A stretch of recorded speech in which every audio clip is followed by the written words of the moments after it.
সূরা আহকাফের ৪ নম্বর আয়াতে আল্লাহ তাআলা বলেছেন, তুমি বলে দাও তোমরা আল্লাহকে বাদ দিয়ে যেগুলোকে ডাকো সেগুলো সম্পর্কে কি ভেবে দেখেছো তোমরা? আমাকে দেখাও দুনিয়ার কোন জিনিসটা তারা সৃষ্টি করেছে, নাকি মহাকাশে তাদের জন্য কোনো অংশীদার আছে?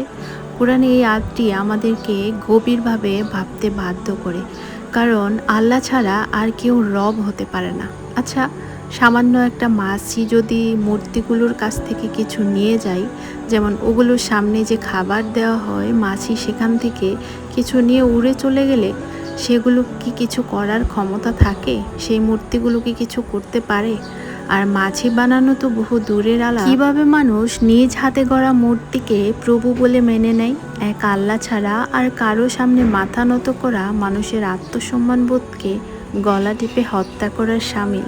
আসলে আল্লাহর দেওয়া উদাহরণগুলো নিয়ে আমাদের বেশি বেশি চিন্তা করা উচিত, তবেই আমরা মানুষ হিসাবে বাঁচার সার্থকতা উপলব্ধি করতে পারবো। কিন্তু আজকাল আমরা এগুলো ভাববারই সময় পাই না, আমাদের সেই সময়ই হয় না। সোশ্যাল মিডিয়ায় আমাদের জীবনের অর্ধেক সময় কেড়ে নিয়ে যায়।